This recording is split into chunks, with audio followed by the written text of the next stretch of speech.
Hola mis queridos hermanos, queridos amigos, aquí estamos un día más, preparados ya, vamos a tener nuestro estudio bíblico. Hoy es lunes, empezamos una nueva semana. ¿Qué día es hoy? 25 de octubre. Entramos en la última semana del mes de octubre. ¿Ves cómo yo a principios de septiembre os dije que iba a pasar volando el tiempo ya hasta Navidad? Está pasando volando, por lo menos a mí me pasa volando, no sé a vosotros. Pero nosotros seguimos ahí cada día perseverando en las cosas del Señor, en alimentarnos de su palabra, en tratar de escuchar su voz. La palabra de Dios es necesaria, imprescindible para nosotros, para nuestra vida. Cada día necesitamos venir y escuchar lo que el Señor tiene que decirnos. Es normal, en cualquier relación tiene que haber diálogo, tiene que haber comunicación. Y Dios no te va a hablar con una voz audible así en particular a ti. El Señor ya ha establecido las cosas de una forma, y la forma en la que nos comunicamos con Él en las dos direcciones va: nosotros hacia Él en la oración y Él hacia nosotros a través de su palabra y de circunstancias que pueden pasar en nuestras vidas. Entonces Dios nos habla principalmente a través de su palabra. Y su palabra está escrita, pero cobra vida. Y de pronto hoy te dice una cosa y mañana el texto te dice otra, porque la palabra de Dios es así. Así que vamos a hacer una oración en primer lugar para pedirle al Señor que Él nos guíe en este estudio bíblico. Padre, estamos aquí un día más en tu presencia, venimos ante ti. Es algo sorprendente que podamos así cerrar nuestros ojos o dejarlos abiertos, pero hablarte y saber que el Rey del Universo nos está escuchando. Es algo que hacemos con tanta facilidad que quizás perdemos de vista lo que eso representa, lo que significa. Pero, Señor, pensamos en ello, el Espíritu Santo nos lleva a esas reflexiones y nos damos cuenta del privilegio tan grande que tenemos. Por eso pedimos tu dirección, porque nos sentimos muy pequeños e insuficientes cuando tratamos con tus cosas. Y ahora que abrimos tu palabra, queremos escuchar tu voz, necesitamos que tú nos dirijas, necesitamos tu guía, tu dirección, para que todo lo que podamos hablar y todo lo que podamos escuchar venga de ti y esté controlado por ti. Nos ponemos en tus manos, nos queremos dejar llevar por ti, danos sabiduría, para que realmente lo veamos todo a través de los ojos del Espíritu. Como decíamos ayer domingo, o mejor dicho, como tú nos decías, que podamos encontrar la buena sintonía, que realmente estemos en contacto, en comunión contigo. No queremos que nada interfiera, Señor. Aparta de nosotros toda interferencia, toda preocupación, incredulidad, todo aquello que nos pueda llevar a que no escuchemos bien tu voz. Toca corazones, Señor, en mis hermanos y en amigos que puedan escuchar estos estudios para que podamos entender realmente lo que tú nos quieres decir. Bendice grandemente a todos mis hermanos y descansamos todas estas cosas delante de ti confiados y pidiéndotelo todo en el nombre de nuestro Señor Jesucristo. Amén. Muy bien, queridos hermanos, bienvenidos a todos. Me alegro de veros un día más. Aquí estamos preparados para tener el estudio bíblico. Los que tenéis vuestros cuadernos, que tomáis notas, pues buscad el cuaderno sobre la serie que estamos llevando, Tu Nueva Vida. En Cristo recibimos una vida nueva y hay un montón de cosas que tienen que ver con esta vida que ahora tenemos. Entonces estamos ahí viendo algunas doctrinas, cosas importantes, fundamentales, y hoy vamos a hablar de... Hoy empezamos y estaremos unos cuantos estudios hablando de un principio que en la Biblia se conoce como mayordomía, y que nos enseña que en realidad nosotros no tenemos nada nuestro, todo lo que tenemos le pertenece a Dios. Entonces vamos a hablar de eso en las diferentes líneas y facetas de lo que es la mayordomía. Pero antes de meternos de lleno con el estudio, vamos a ver a los hermanos que han escrito en este chat en directo. Y tenemos a Benito, que escribió en primer lugar: muy buenas tardes, Benito. Y ahí Carmen Reyes también ha escrito: buenas noches. Juan Bermudo: buenas noches, gracia y paz para ti. Paco y Rosario también han escrito, así que buenas noches. Miriam también ha escrito un saludo. Buenas noches, Miriam. Paco también dice un abrazo fuerte para todos. Beatriz también escribió: buenas noches, bendiciones también para ti, Beatriz. Y Luz Bañuelas también ha escrito: buenas tardes, Luz, bienvenida, bendiciones. José Luis: buenas noches, bienvenido, bendiciones. Y Ana Rita: bendiciones para todos, dice Ana Rita. Pues bendiciones para ti también. Esos son los mensajes que me han entrado hasta ahora. Me parece que está a punto de entrar algún mensaje más, porque veo que hay hermanos conectándose. ¿Ves? Acaba de entrar el de Juan Vázquez. Ya sabía yo que iba a entrar el mensaje de Juan Vázquez. Y dice: buenas tardes, Juan, bendiciones, bienvenido. Y bueno, sé que hay más hermanos ahí conectándose y otros que están conectados aunque no pueden escribir. Pero un fuerte abrazo para todos. Preparad vuestras Biblias, vamos a estar atentos a lo que Dios nos quiere decir en su palabra.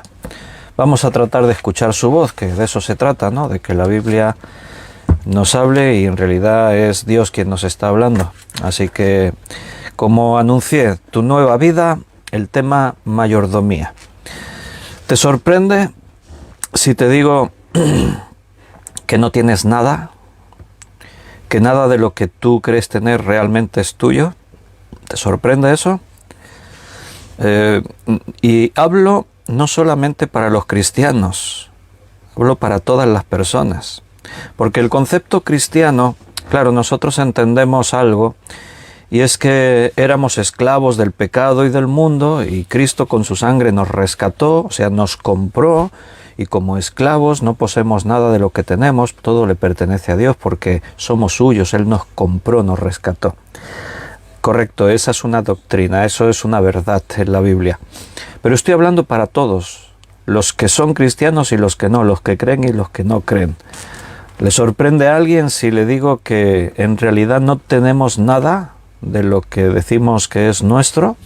A nosotros nos han educado con todas esas expresiones, como mi casa, mi dinero, mi familia, mi vida, mi tiempo, mi. O sea, nosotros hemos aprendido a utilizar este adjetivo posesivo mío, pero en realidad ¿es mío? Piénsalo en un instante. ¿Tu vida es tuya? ¿Tus posesiones son tuyas? Vamos a reflexionar sobre eso. Alguno dirá: bueno, allí en Hechos de los Apóstoles, en el capítulo 5, aquel episodio de un matrimonio, Ananías y Zafira, que ahí los creyentes estaban vendiendo posesiones y estaban trayendo el dinero a los pies de los apóstoles, y un matrimonio, Ananías y Zafira, que bueno, querían estar en sintonía con lo que hacían los otros, quedar bien delante de los demás, pero les dolía desprenderse de sus posesiones, y si vendían la posesión, dar todo el dinero les dolía, así que mintieron, dijeron: mira, hemos vendido esta posesión y traemos todo el dinero. Y es mentira, se habían quedado con la mitad o una parte, no sabemos cuánto. Y ante esto, Pedro les reprocha no el hecho de que vendiesen o no vendiesen, o diesen todo o no diesen todo, sino el reproche es porque habéis mentido, y no a nosotros los hombres, sino al Espíritu Santo. Porque recuerda que la obra que estamos tratando, lo que ahora estamos haciendo, no es una cosa de hombres, le pertenece a Dios. Entonces, en ese contexto, Pedro le dice a Ananías: reteniéndola, ¿no se te quedaba a ti? Y vendida, ¿el dinero no estaba en tu poder? Entonces algunos dirán: luego somos dueños. Porque ahí Pedro le dice a Ananías: si no vendes, esa posesión era tuya. Y si la vendes, el dinero, si lo retienes, está en tu poder, te pertenece. Bueno, en cierto sentido, sí, lo vamos a ir explicando. En cierto sentido, vamos a ir adelantando. En cierto sentido, podríamos decir que Dios nos permite hacer uso de una serie de recursos, de todo lo que utilizamos y tenemos. Dios nos permite, porque la Biblia enseña que todo cuanto existe le pertenece a Él. Eso es lo que la Biblia dice. Todo cuanto existe le pertenece a Él. ¿Queréis pruebas de ello? ¿Sí o no? ¿Quién quiere pruebas? ¿Os basta con mi palabra? ¿O queréis que os demuestre en la Biblia donde dice que todo, absolutamente todo, le pertenece a Dios? Bueno, cuando hago preguntas y eso, aquí al lado de mi pantalla se disparan las reacciones que tenéis, ¿no? Aparecen corazones, aparecen manos así, a veces aparecen caras así riéndose. A veces igual alguien se despista y le da algún botón que no quería, porque a veces estamos diciendo algo simpático, divertido, y a veces alguien pone una cara ahí muy triste, ¿no? Y digo, este se ha equivocado. O a lo mejor no quería decir eso. Bueno, Beatriz dice, todo es de Dios. Vamos a comprobarlo. A ver, vamos a leer una serie de textos, a ver si es verdad que todo le pertenece a Él. Nos vamos al Salmo 24, versículo 1. Salmo 24, versículo 1. De Jehová es la tierra y su plenitud, el mundo y los que en él habitan. ¿Sabes qué? Ya podemos cerrar la Biblia, ya guardo las cosas y terminamos el estudio. Con este versículo ya tenemos la respuesta, ahí lo dice todo. De Jehová es la tierra y su plenitud. O sea, todo lo que hay en la tierra es de Jehová. Todo le pertenece a Él. El mundo y los que en Él habitan. O sea, nosotros también les pertenecemos a Él. Todo es del Señor. Todo le pertenece a nuestro Dios. Bueno, no terminaremos el estudio todavía. Vamos a profundizar más. Vamos a ver más cosas. Mira, vámonos a Nehemías. Os voy a mostrar todos estos textos que demuestran y nos llevan a la reflexión de que entendamos de que todo le pertenece a Dios, todo. Nehemías capítulo 6, Nehemías 9, 6. Nehemías capítulo 9, versículo 6. Tú solo eres Jehová. O sea, como diciendo, no hay otro Dios, solo tú. Tú solo eres Jehová. Tú hiciste los cielos y los cielos de los cielos, con todo su ejército. Está hablando del universo entero. Cuando dice todo su ejército, habla de los planetas, las estrellas, todos los objetos que hay en los cielos. Y ahora dice, la tierra y todo lo que está en ella, los mares y todo lo que hay en ellos. Y tú vivificas todas estas cosas, y los ejércitos de los cielos te adoran. Dios lo creó todo. Él lo hizo todo. Y este versículo es increíble, es tremendo. Dice, tú hiciste los cielos y los cielos de los cielos. Son conceptos científicos que después con los años la ciencia ha ido hablando, ¿no? de los cielos que están aquí cerca de la Tierra, la atmósfera, y nos hablan de las diferentes capas, y después habla de nuestro sistema solar, pero es que los cielos se expanden más allá, están nuestra galaxia y aún se expanden más allá, los cielos y los cielos de los cielos. Todo el universo lo creó Dios, lo hizo de la nada, o sea, no existía. Estuvimos estudiándolo en Génesis capítulo 1. Y Él con el poder de su palabra lo creó. Y dijo Dios, sea, y fue hecho. Cada vez que decía algo iba apareciendo todo lo que Él dijo. También dice el versículo, y la tierra y todo lo que está en ella, y los mares y todo lo que hay en ellos. Todo ha sido creación de Dios. Por lo tanto, todo le pertenece a Él. Libro de Job. Capítulo 41. Job 41, versículo 11. Job 41, 11. ¿Quién me ha dado? Está hablando Dios en esa conversación que Job va a tener con Dios en algunos momentos. Pues en medio de esa conversación, Dios le habla a Job y le dice: ¿quién me ha dado a mí primero para que yo restituya?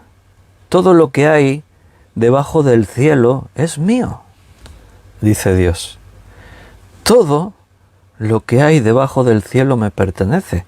¿Quién puede decir, no, yo le doy a Dios? A veces nosotros vamos con esa idea, ¿no? No, mira, voy a dar esta ofrenda para Dios. Mira, estas cosas las voy a dar para la iglesia, para Dios, se lo voy a dar a Él. Bueno, ese es el concepto que tenemos que aprender. A veces nos entendemos, ¿eh? Es una forma de hablar. Esto lo doy para el Señor, es una forma de hablar. Pero está bien la forma de hablar. Lo importante es que tú tengas aquí dentro el concepto de que en realidad yo no le puedo dar nada a Dios. Yo lo que hago es administrar lo que Dios me ha dado a mí. O sea, Él me permitió hacer uso de lo que le pertenece. Eso es mayordomía. Él me da el derecho a poder beneficiarme de lo que es suyo. Pero yo no le puedo dar nada a Dios. Y Dios se lo aclara a Job. Todo lo que hay debajo del cielo es mío. No digas que tú me has dado y como tú me diste yo tengo que restituirte. No puedes decir eso. Otro ejemplo, Salmo 50. Versículo del 9 al 12. Salmo 50, del 9 al 12.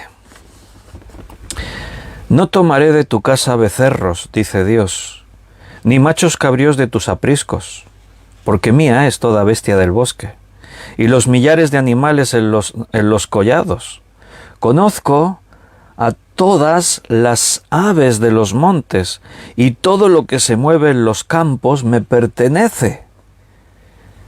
Si yo tuviese hambre, no te lo diría a ti, porque mío es el mundo y su plenitud. Está clarísimo, ¿no? Lo que Dios nos está diciendo en su palabra.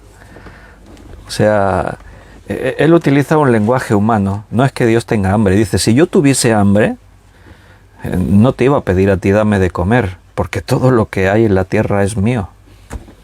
Dios lo ha creado con el poder de su palabra. Nada existía, ahora existe porque Él lo ha hecho. Entonces, a veces aquí, ¿no? Lo que antes yo os decía, a algunos les pesa. Tendría que dar una ofrenda. Miro a ver en la cartera. Nosotros en nuestra iglesia no pasamos la bolsa, ni una cajita, ni nada. Tenemos al final, allí al lado de la puerta, por donde entramos al lado, hay un buzón de correos que clavamos allí, porque allí tiene la ranura, y lo usamos de caja de las ofrendas. Entonces, cada persona que quiera puede ofrendar. Si uno no quiere, que no ofrende. O sea, es una cuestión de educación, de entender esto que estamos hablando. No es una cuestión de presionar, no es una cuestión de exigir, no es una cuestión de que yo esté ahí todos los días enseñando, predicando sobre esto y engañando a las ovejas, sacándoles toda la lana. Y si quieres que Dios te sane, tienes que traer tu ofrenda, porque Dios, mira, ha dicho, porque no sé qué, y si no, y además si le das a Dios, Él te va a dar más a ti, porque es como una inversión y no sé qué. No se trata de eso. Se trata de que entendamos estos principios, que todo le pertenece a Él. Pero imagínate que estás ahí en la iglesia, que pasan la bolsa, ¿no? Y es la hora de la ofrenda, es la hora que más le gusta a todos los feligreses. Algunos ya giran el gesto, ya dicen, vaya, la ofrenda, espera. Se meten la mano en la cartera, abren el monederito donde están las monedas, a ver si tengo ahí unos céntimos. Un disgusto tremendo cuando mira y no hay monedas. ¡Ay! No cogí monedas. Y miran los billetes. El billete más pequeño que tengo es de 10 euros, de 20, no sé. No me digas que voy a tener que echar eso. Y ahí preocupado, ¿no? Bueno, si vas a ofrendar así, no ofrendes, porque eso no Pero el problema es que no estás entendiendo que el dinero ese que hay en tu cartera, que no es tuyo, que le pertenece a Dios. Que todo lo que hay bajo el planeta le pertenece a Dios. Uno podría venir ahí a traer su ofrenda, ¿no? Está hablando de los holocaustos, de los animales que Israel sacrifica. En el templo, cuando Jesús volcó las mesas y volcó y roció por ahí las monedas de los cambistas y espantó a los animales y todo, Jesús se indignó, dijo: habéis hecho de la casa de mi padre cueva de ladrones, porque todo lo que había ahí, todo era mercadería, todo era... La gente venía a Jerusalén de viajes lejanos, entonces no traían el animal para el sacrificio, venían pensando lo compraremos allí en Jerusalén. Y entonces en el templo, pues ahí estaban los que vendían los animales, pero hacían su negocio, era la feria, era la fiesta de la Pascua. Entonces si un cordero el resto del año valía 100 euros, ahora vale 200. ¿Por qué? Porque la gente sí o sí tienen que sacrificar el cordero. Entonces quien quiera cordero, que lo pague. Y encima pues hacían chanchullos, hacían cosas por ahí, ¿no? Ahí venía gente que a lo mejor eran pobres y llegaban ahí: quiero comprar un cordero, ¿cuánto cuesta? 200. 200, pero no tengo tanto dinero, ¿cómo voy a poder sacrificar? Y no nos podemos ir sin sacrificar el cordero. Hemos venido desde muy lejos. Y ahí el vendedor: bueno, mira, vamos a arreglarlo. Tengo ahí uno que está cojo y tuerto. Sí, ya sé que la ley dice que no se puede sacrificar, pero bueno, Dios entiende que si no puedes pagar más, pues este te lo dejo por 80, va. Y este pagaba 80 y sacrificaban el cordero tuerto y cojo, que la ley decía que no podía ser así. Tenía que ser perfecto, tenía que ser sin defecto, tenía que ser de los primogénitos del rebaño. Como estudiábamos ayer lo que hizo Abel, ¿no? El más gordo, el mejor animal. ¿Y por qué hacían todo esto? Por ese concepto. Por eso Dios les habla y les dice: no tomaré de tu casa becerros, ni machos cabríos de tus apriscos. O sea, no me estás dando nada que no sea mío. Porque mía es toda bestia del bosque y los millares de animales en los collados. Yo conozco a todas las aves de los montes y todo lo que se mueve en los campos me pertenece. ¿Te acuerdas cuando Jesús decía: no os afanéis por el día de mañana, baste cada día su propio afán, mirad las aves del cielo, que no se afanan y Dios las alimenta? ¿Por qué las alimenta? Porque son suyas. O cuando decía: ni un pajarillo cae a tierra sin que Dios lo sepa. ¿Por qué? Porque le pertenecen a Él, son suyos. Si yo tuviera hambre, no te lo pediría a ti. Dios no tiene hambre, pero si, vamos a suponer, si me diese hambre, Dios no vendría a pedirnos limosna. Ay, a ver si me da su ofrendita y me puedo comprar algo. No, porque mío, dice Dios, es el mundo y su plenitud. Todo lo que hay me pertenece. Vaya, tenemos que ir cambiando nuestra forma de pensar, ¿eh? Tenemos que ir modificando eso de que esto es mío, esto es mío, esto es mío. No hay nada nuestro. Pero no solo los cristianos tienen que pensar así. Los hombres que no creen también tendrían que entender este principio. Nadie tiene nada suyo. Todo lo que el hombre tiene y usa le pertenece a Dios. A ver qué habéis escrito aquí por los comentarios. Belén dijo: y andan los globalistas de la Agenda 2030 diciéndonos que en el futuro no tendremos nada y seremos felices, cuando en realidad ninguno de esos que pretenden manejar el mundo tienen nada. Qué ilusos. Bueno, el mundo ha entendido las cosas así. Los poderosos se creen dueños del mundo. El ser humano usa los recursos del mundo para su lucro. ¿Te parece normal que te cobren un impuesto por utilizar la energía del sol? ¿De quién es el sol? ¿A quién le pertenece el sol? Como tenemos que pagar la energía que consumimos, bueno, de pronto las energéticas y todas, el gobierno y todos los que chupan de esas energías, que al final las energías ¿de dónde vienen? Pues también de la naturaleza.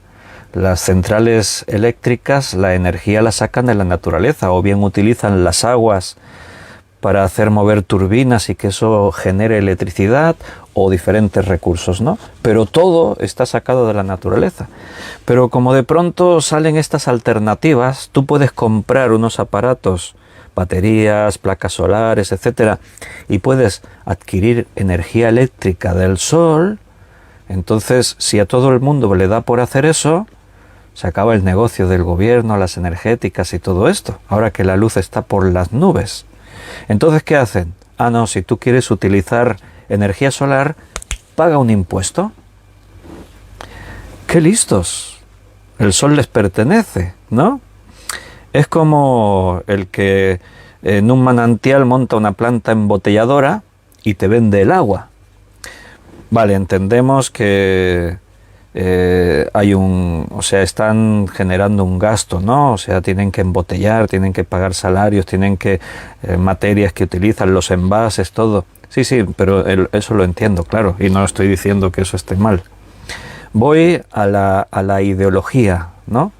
O sea, este manantial es mío, yo vendo el agua. En realidad ese agua no es tuya, es de Dios.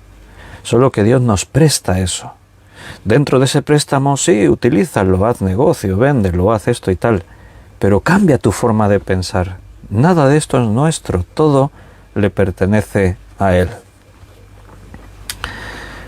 ¿Vemos más ejemplos? Ezequiel, capítulo 18, versículo 4.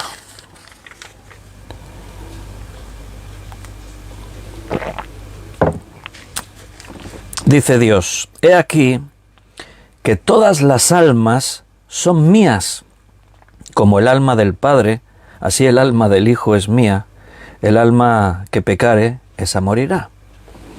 O sea, alguien puede decirle a Dios, Señor, yo no estoy de acuerdo cómo has organizado todo, cómo has previsto esto. Yo no estoy de acuerdo con esa sentencia de que la paga del pecado es muerte y que todo el que peque muera. Yo no estoy de acuerdo. Pues me parece muy bien que no estés de acuerdo, pero Dios ha dicho, el alma que pecare, esa morirá. Punto. O como dice Pablo allí, ¿no? ¿Acaso el vaso le puede decir al alfarero por qué me has hecho así? Esta taza es cristiana, por lo menos, pero la taza podría decirle al alfarero, oye, ¿por qué me has dado esta forma? Yo no quiero tener esta forma. ¿Por qué me pintaste de azul y un pececito aquí? Yo soy atea, yo no quiero tener ahí pececitos cristianos y tal. Es absurdo, ¿verdad? Si yo quiero ahora romper la taza, la rompo. ¿Y la taza qué puede decir? Nada. Nosotros somos suyos, toda alma es mía, dice Dios. Le pertenecemos a Él, somos suyos, Él nos ha creado. Podemos dar gracias, podemos estar inmensamente agradecidos de que el Creador es bueno, que Él nos creó y nos podía haber creado como hubiese querido. Podría habernos creado para explotarnos, esclavizarnos, para hacernos sufrir solamente.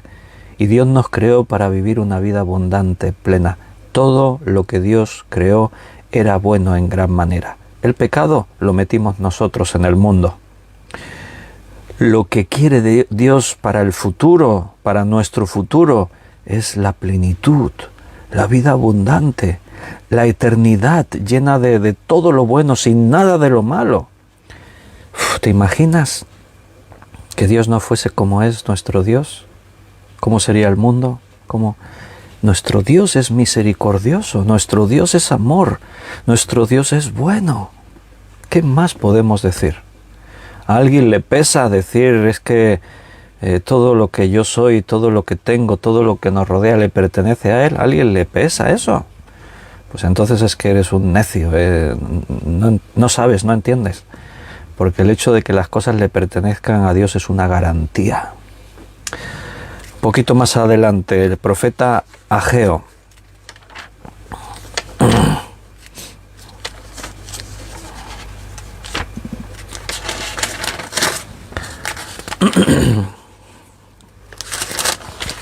En el profeta Ageo, en el capítulo 2, Ageo es de los 3 últimos profetas, lo digo porque hay gente que lee cuesta encontrar a los profetas menores, pues Ageo ya es el tercero empezando por la cola. Y Ageo capítulo 2, versículo 8, dice Dios: mía es la plata, mío es el oro, dice Jehová de los ejércitos. Alguno pensaría, no, pero el dinero no es de Dios, el dinero lo han fabricado los sistemas, el sistema monetario de cada país, la Unión Europea, hay fábrica de moneda y timbre, sí, no, pero el valor de ese dinero, la materia prima de ese dinero, o el valor que se le da, es de Dios, le pertenece a Él. El valor más seguro en el mundo precisamente es el oro, la plata, los metales preciosos, porque hay la cantidad que hay, no puede devaluarse. El dinero se puede devaluar en función de cuánta cantidad de dinero se fabrica. Porque algunos que no entienden de economía piensan, pues si el problema es que hay pobreza, que fabriquen más dinero y que nos lo regalen. Arreglado, ¿no? ¿Verdad que lo arreglábamos nosotros si tuviéramos una fábrica de dinero? Fabrica ahí, que vamos a regalar por ahí. No, si hay mucho dinero, el dinero se devalúa, no vale nada. Tiene que haber el justo, entonces se mide lo que se fabrica, pero todo le pertenece a Dios, todo es suyo, todo es de Él. Mateo, capítulo 6, versículo 13.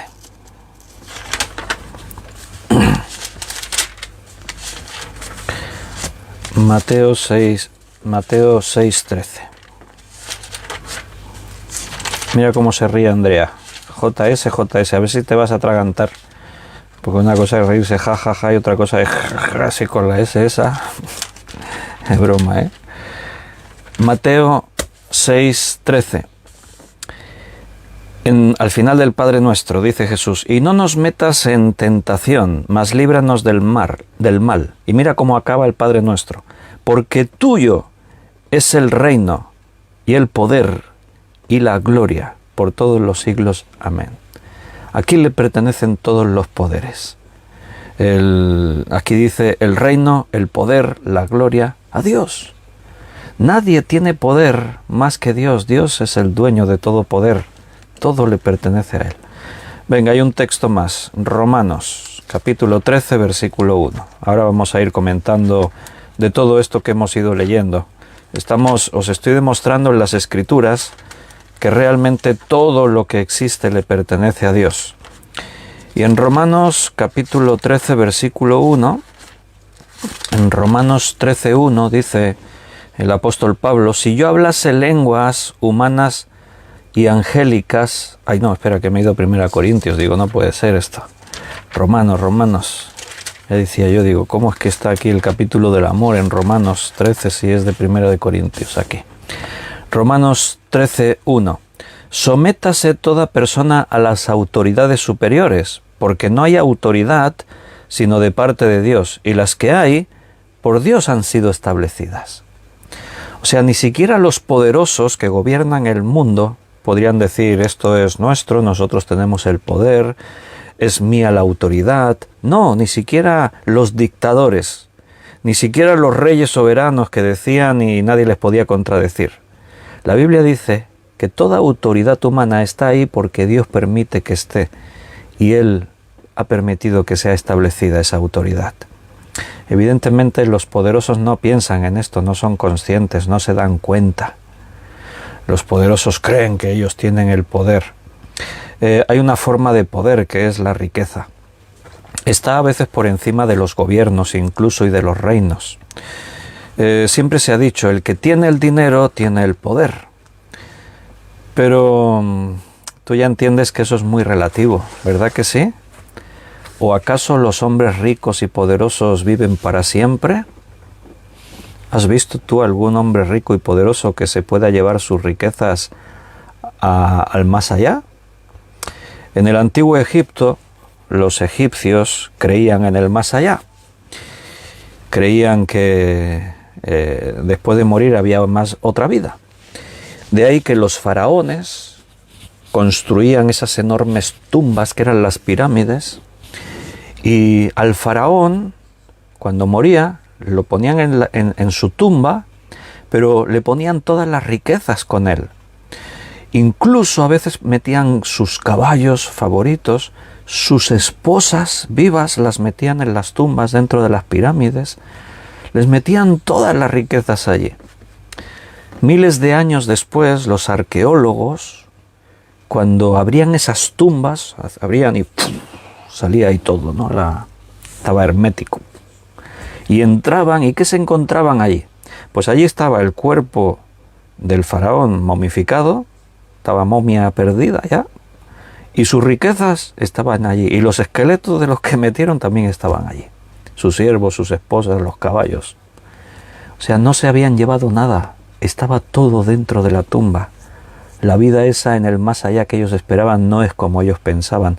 Sí es cierto que hay vida más allá de la muerte, pero la vida más allá de la muerte, como hablábamos el último día, se diferencia entre los que estén en la eternidad con Dios o los que estén en la eternidad sufriendo, no hay más. Las riquezas no te las puedes llevar más allá de la vida. Cuando estuvimos estudiando en Génesis capítulo 1, vamos a entender ahora lo que antes decíamos sobre el que, bueno, pero en realidad hay cosas que son nuestras, ¿no? Porque sí, porque Dios nos ha delegado.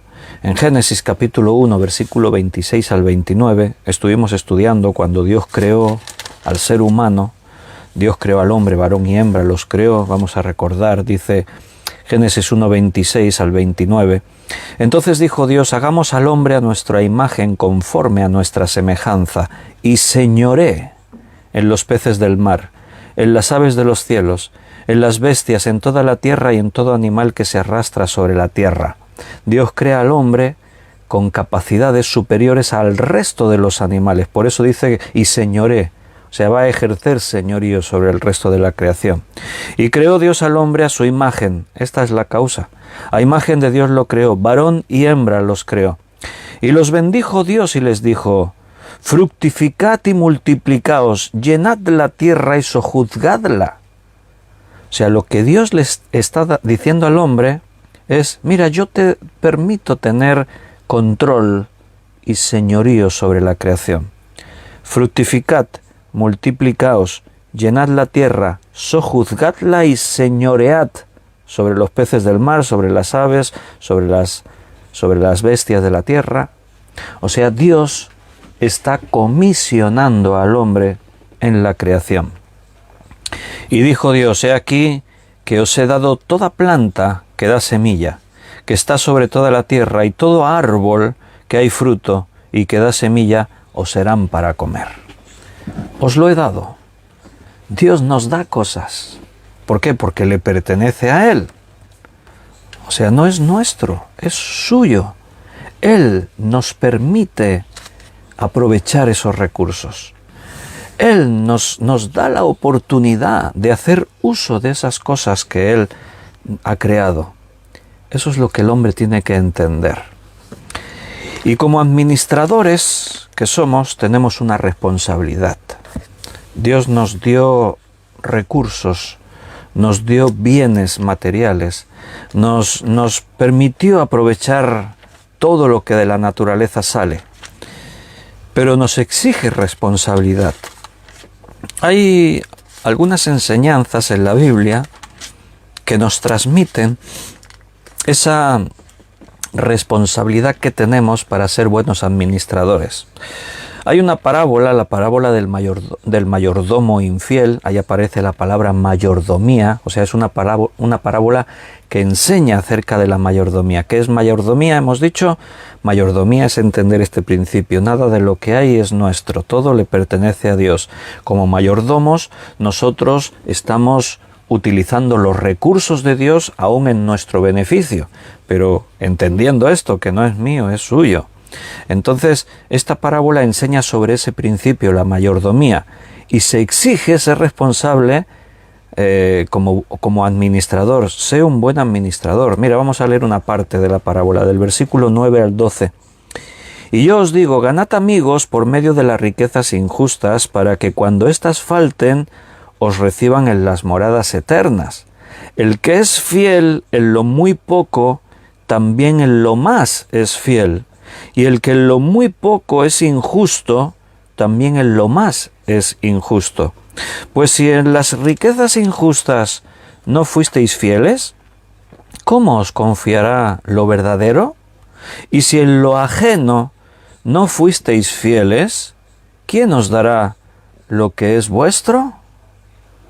O sea, Jesús está exigiendo, tienes que ser un buen administrador. Dios te ha dado algo que no es tuyo. Si no eres capaz de ser fiel en eso, pues entonces el Señor no te va a dar más. No tienes la confianza de parte de tu Señor para decir, mira, mi siervo es fiel, le puedo confiar más riquezas, más bienes. Jesús decía que es muy difícil que un rico entre en el reino de los cielos. ¿Por qué? Por la codicia, por la avaricia. El egocentrismo se centra en uno mismo y de ahí que todo lo que tenemos es para nosotros. Todo lo que yo veo lo quiero aprovechar para mí. Todo me lleva a esa actitud egoísta, negativa, ¿no? Entonces, cuando uno piensa así, que por norma general todos llevamos esa semilla dentro, pues difícilmente Dios te va a confiar más riquezas. ¿Por qué?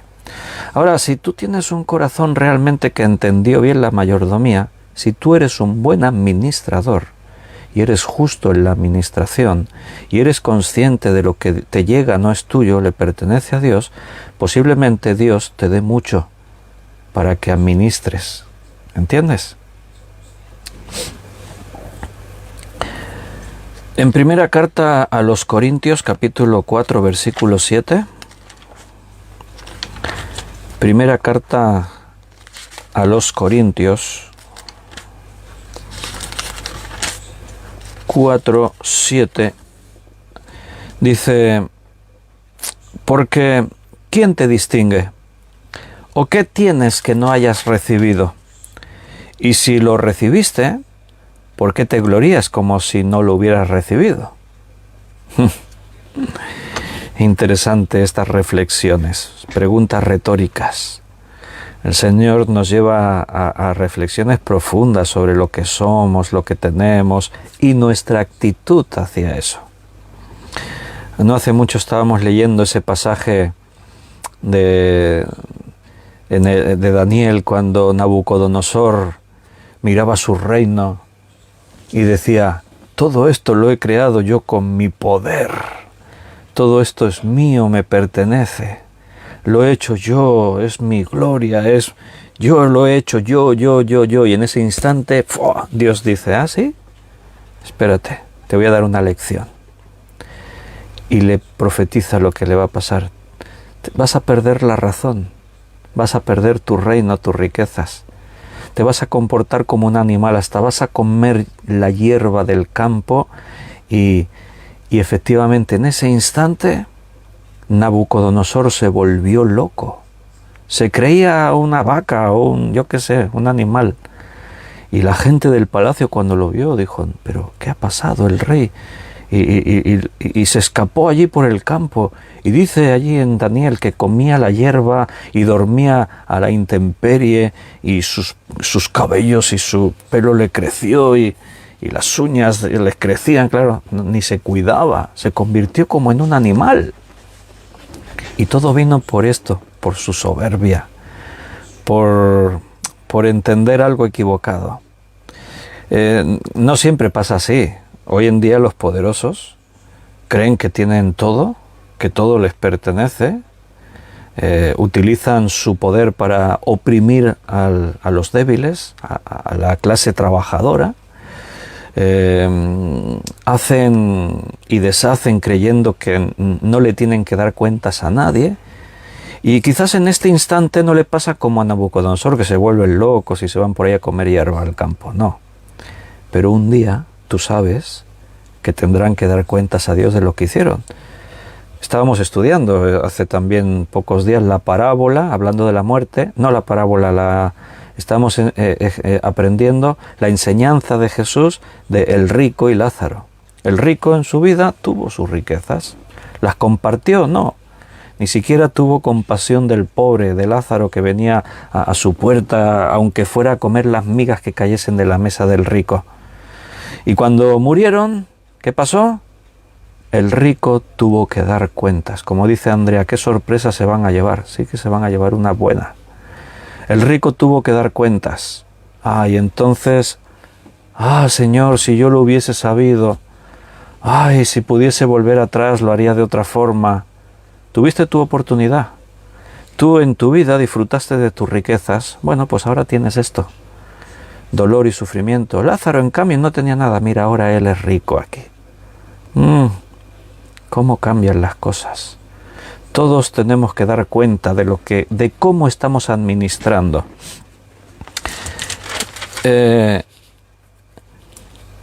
No, dice, lo que tienes no lo has recibido. O sea, lo que yo tengo, todo me lo ha dado Dios. Entonces, dice el versículo, ¿por qué te glorías como si no lo hubieras recibido? ¿Por qué uno se gloría de las cosas que tiene como si fueran tuyas? Todo lo que tienes lo recibiste. Dios te lo dio. Dios permitió que utilices esos recursos. Los primeros creyentes, en Hechos, en el capítulo 4, estos creyentes, ¿sabes que habían entendido muy bien este principio? Era algo que ellos tenían asimilado totalmente. Lo entendían perfectamente. De ahí que hacían cosas que nosotros no entendemos. O a lo mejor no estaríamos dispuestos a hacer. ¿Por qué? Por la forma de pensar. Por cómo entendemos las cosas y cómo las entendían ellos. En Hechos 4, antes hemos referido en Hechos 5 lo que pasó con Ananías y Zafira, pero en Hechos 4, versículo 32, en Hechos 4, 32, dice, y la multitud de los que habían creído era de un corazón y un alma. Y fíjate lo que dice, y ninguno decía ser suyo propio nada de lo que poseía, sino que tenían todas las cosas en común. Ahí está la clave. Ninguno decía ser suyo propio nada de lo que tenía, nada de lo que poseía. ¿Por qué? Porque estos cristianos, llenos del Espíritu Santo, conocedores de la palabra de Dios, con una nueva vida en Cristo, entendían perfectamente el principio de la mayordomía. No es mi casa, no es mi terreno, no es mi coche, no es mi dinero, no es mi tiempo ni mi vida, es suyo. El dinero que yo tengo en mi cartera no es mío, le pertenece a Dios. Es de Él. El coche que tienes no es tuyo, le pertenece a Dios. Tu casa, tu tiempo, tu vida, no es tuyo, es suyo.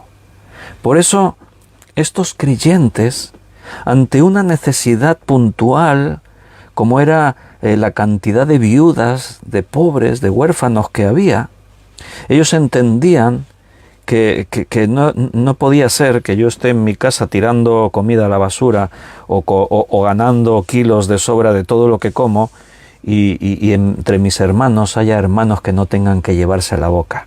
No puede ser. ¿Por qué? Porque lo que yo tengo no es mío. Tenemos que equiparar, tenemos que repartir. Y para que fuese un reparto justo, dejaban que fuesen los apóstoles los que administrasen.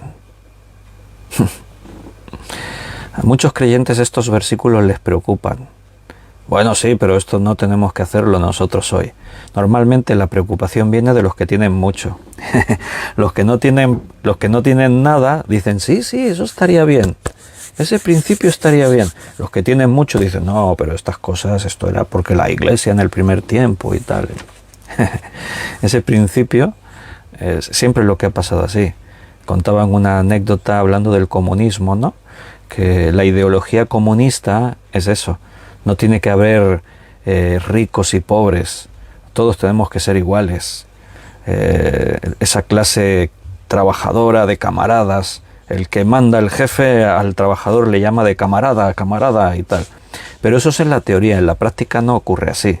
En los países comunistas y en el comunismo siempre ha existido lo mismo los ricos y los pobres. Por eso contaban esa anécdota que uno estaba dando un meeting político, así hablando del comunismo, y decía, porque el que tiene millones tiene que repartirlo con los trabajadores. El que tiene un gran coche tiene que compartirlo con los trabajadores.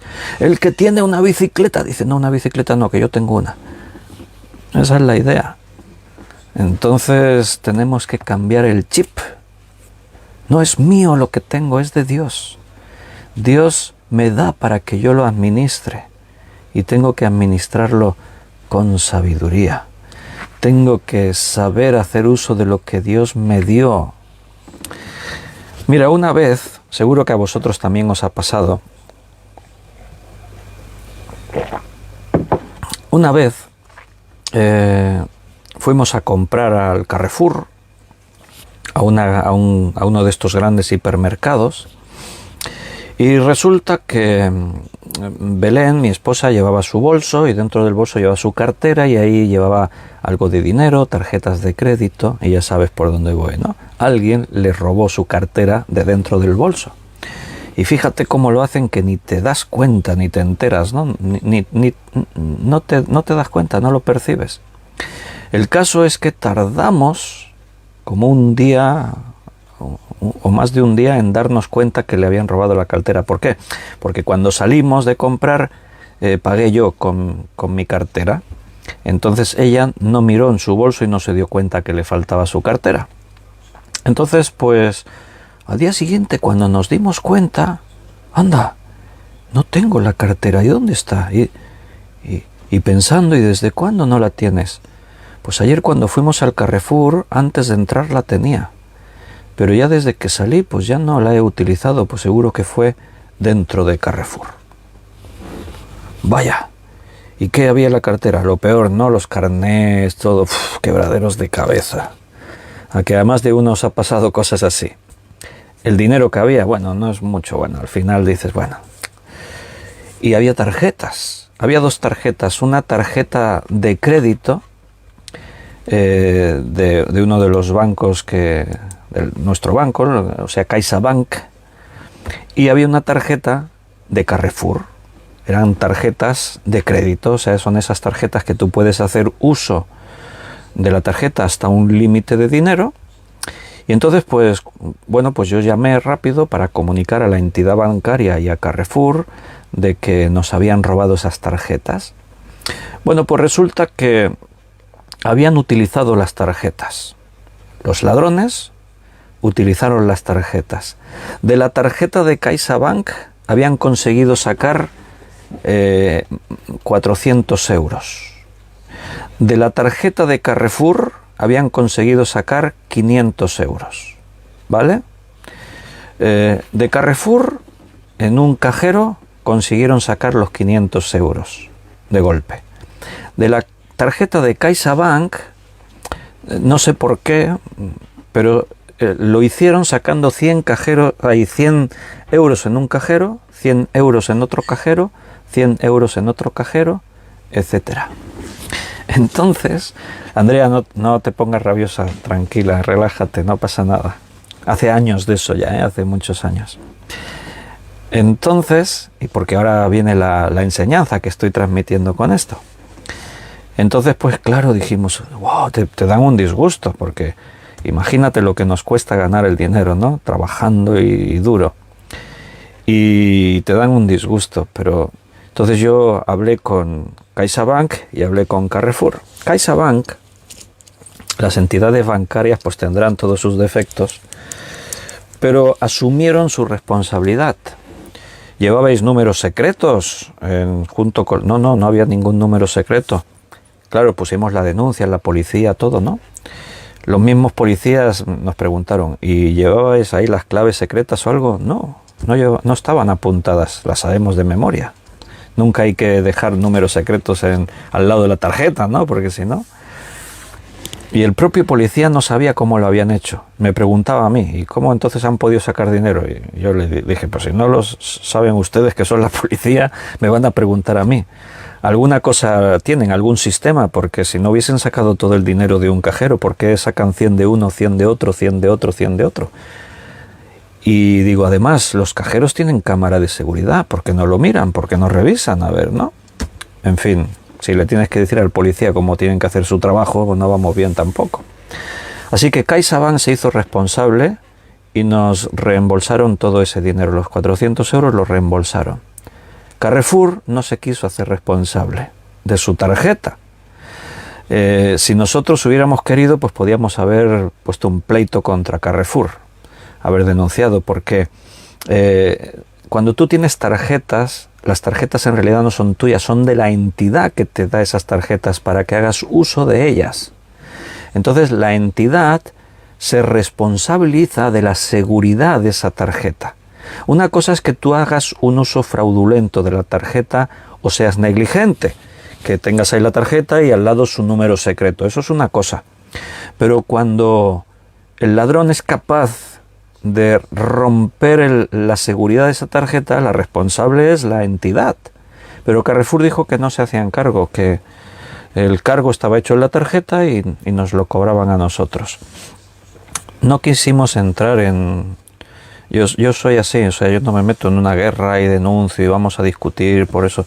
¿Sabes por qué? Porque dentro de nuestro malestar, en ese momento el Señor me habla y me recuerda lo que os estoy enseñando ahora. Víctor, pero no te disgustes, no te enfades. ¿De quién era el dinero que han robado? Y entonces yo le digo, Señor, tuyo. Entonces, ¿a quién le han robado? ¿A ti o a mí? Bueno, a ti, te han robado a ti. Entonces déjalo, es mi problema.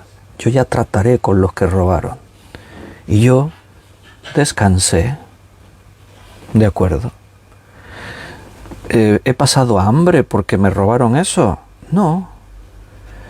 ¿Tuvimos que ir medio desnudos porque no podíamos tener ropa? No. Entonces, no es mi dinero, es del Señor. Eso es lo que tenemos que entender. Estos disgustos los evitamos o nos vienen menores si entendemos este principio. El Señor sabe. Seguro que a muchos de los que estáis escuchando os han robado así muchas veces. A mí no es la primera. En el almacén donde guardo los coches me han robado allí. Me han roto la puerta, han entrado, se han llevado máquinas que tengo de mi trabajo, me robaron una bicicleta. En el coche, ¿a quién no le han robado en el coche? Pues también. Otra vez le volvieron a quitar a Belén la cartera que estaba dentro del coche. Dejó el bolso debajo del asiento mientras nos íbamos un rato a la playa por la tarde. Rompieron una ventana del coche y se llevaron el bolso que estaba debajo del asiento. Ahí, como nos dimos cuenta inmediatamente, solo se llevaron pues lo que había. Un poco de dinero y otra vez tarjetas, carnets de identidad, cosas así. Pero no pudieron hacer uso. El gasto de la ventanilla lo cubre el seguro. Son las molestias. Pero cuando volvimos de la playa y vimos el cristal roto y eso, Daniel era pequeño, era un niño, y al ver eso se asustó y se puso como a llorar. Y nosotros sonreímos, le dijimos, no, Daniel, hombre, no te preocupes, no pasa nada. Estas cosas pasan en el mundo y es normal. Pero todo lo nuestro es del Señor, todo le pertenece a Él. Entonces no nos disgustamos por esto. Tenemos que aprender a pensar así. Y a veces no es porque te roben, es porque te pasan cosas. Hace unos años nos fuimos a Holanda. Estuvimos en Francia visitando a unos hermanos. Algunos están aquí conectados, escuchando el estudio. Estuvimos visitándolos, estuvimos con ellos. Entonces teníamos previsto ir hasta Holanda, estuvimos en Holanda. Y en Holanda alquilamos un apartamento, estuvimos allí en un apartamento. Y cuando íbamos con el coche, de pronto hizo el coche un ruido extraño y se paró el motor. Y nos paramos al lado de la carretera. Y pensamos, yo pensé, digo, esto no pinta nada bien. Por lo que oí el ruido y que se parase el coche así y todo, Sospecho que esto es importante. Llamamos al seguro, vino la grúa, el mecánico, y efectivamente mis sospechas se confirmaron. Se había roto la correa de distribución. Si un coche cuando está funcionando se le rompe la correa de distribución, lo más normal del mundo, ¿sabes lo que es? Que el motor se rompe. Porque al romperse la correa, las válvulas, todo se rompe. El motor se rompe. Así que efectivamente el motor estaba roto. Te encuentras en un país extranjero con el coche roto, el de la grúa lo lleva al taller Citroën y en Citroën nos dicen que, no os voy a contar detalles, porque hay muchos detalles con los del seguro, con los de la Citroën, que tampoco se quieren hacer cargo de nada.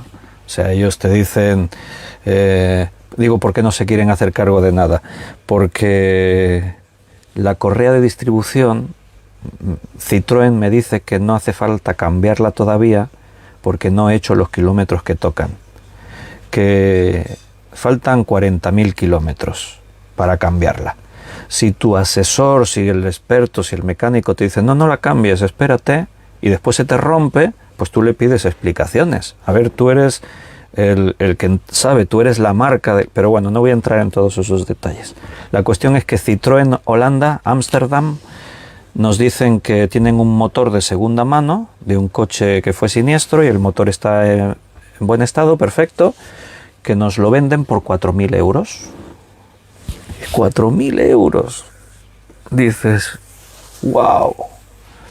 Como si nosotros llevásemos 4.000 euros por ahí, ¿no? 4.000 euros el motor del coche, señor. Y es ese primer impacto, ¿no? Que decir, pero, señor, ¿cómo nos pasa esto? ¿Pero por qué permites 4.000 euros? Pero inmediatamente, como ya hemos aprendido, inmediatamente tú reaccionas. Y ahí están tus hijos, y está la familia, y tu mujer, y están todos ahí mirando así, con cara así, ¿no? Como diciendo, ¿y qué vamos a hacer? Y tú miras y dices, no vamos a dejar que esto nos amargue la vida, no vamos a dejar que esto nos dé tristeza, esto es material. Hemos hecho 1.600 kilómetros para venir y haremos 1.600 para volver. Y estamos bien, ¿verdad? No hemos tenido un accidente. Tenemos salud, tenemos al Señor con nosotros, nos tenemos a nosotros, estamos juntos. ¿Qué más podemos desear? Vamos a dejar que lo material nos quite la alegría, el gozo. Vamos a dejar que 4.000 euros o 10.000 o lo que sea. No, esto no es nuestro, es de Dios. Si el coche se averió, yo digo, Señor, es tu coche, a mí no me digas. Dios nos dará para que podamos reparar el coche. Así que yo llamé al banco, le dije, necesito 4.000 euros. Me dicen, te lo pasamos a la tarjeta. Pagué con la tarjeta de crédito y nos volvimos para acá. Que después hemos tenido que estar años para ir recuperando ese gasto de los 4. Sí, pero yo cada mes pago. ¿Y de dónde sale ese dinero? Dios provee. ¿Por qué? Porque todo es suyo. Hermanos, tenemos que entender estos principios, porque si no vamos por la vida siempre dejando que lo material nos amargue, siempre sin poder disfrutar lo que tenemos por la codicia de que quiero más. El no tener mente de mayordomo te lleva a perderte lo hermoso de la vida, a perder la realidad de las cosas. Yo esto que os he contado ahora, a veces lo he contado, se lo conté a un hermano, y el hermano me dijo, sí, no entiendo lo que me estás diciendo, pero si a mí me pasa eso, no es que me amarguen las vacaciones, es que ya me amargan el año entero. Ese es el problema, que tenemos nuestro corazón puesto en lo material, y tenemos una mente, una mentalidad de terrenal.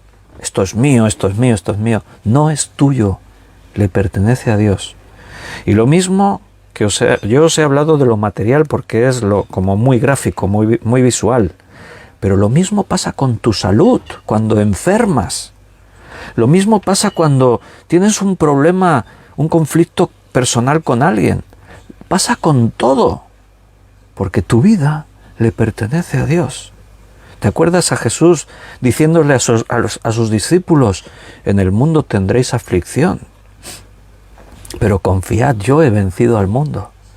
¿Te acuerdas cuando Jesús le decía a los suyos, Satanás me ha pedido para zarandearos como se zarandea el trigo? Pero confiad, yo he rogado por vosotros. Él venció al mundo. Él ruega por nosotros. Lo que nos pasa porque Él lo permite, porque somos suyos. Tenemos que adquirir esta mentalidad de mayordomos para poder vivir vidas tranquilas, plenas, para poder caminar por este mundo traspasándole a Él las cargas. Dice allí la palabra de Dios, por nada estéis afanosos, si no sean conocidas vuestras peticiones delante de Dios en toda oración y ruego, con acción de gracias. Y la paz de Dios, que sobrepasa todo entendimiento, guardará vuestros pensamientos y vuestros corazones en Cristo Jesús.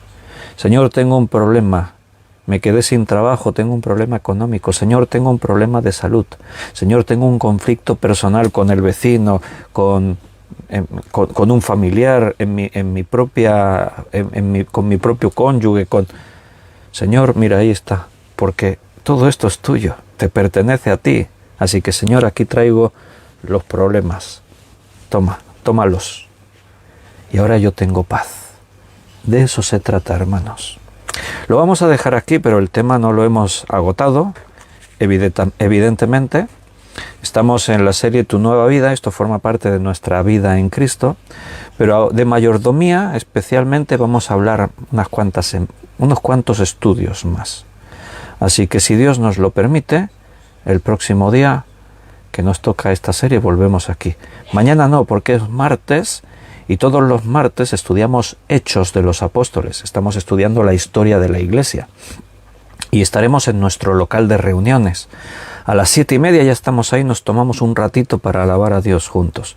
Y a las 8 en punto que hacemos el estudio bíblico, los que podáis venir es fantástico porque nos vemos y al finalizar el estudio también tenemos un rato para orar juntos, pero los que no podéis venir por las circunstancias que sean, la distancia, las imposibilidades que sean, pues lo retransmitiremos como siempre en directo por Facebook y desde la iglesia también siempre se retransmite por YouTube. Así que, queridos hermanos, nos despedimos por hoy, así como estudio bíblico. Nos emplazamos para mañana. A las 8 nos vemos así en directo, 7:30 los que vengáis en persona. Y seguimos aprendiendo en el Señor, ¿verdad que sí? Deseo y espero que la palabra te haya bendecido, seguro. Ahí van apareciendo mensajes que así lo confirman. Un abrazo muy fuerte. Os amo mucho con todo ese amor que Dios nos da y si Él lo permite, mañana nos vemos. Yo estaré impaciente para veros mañana nuevamente. Hasta mañana.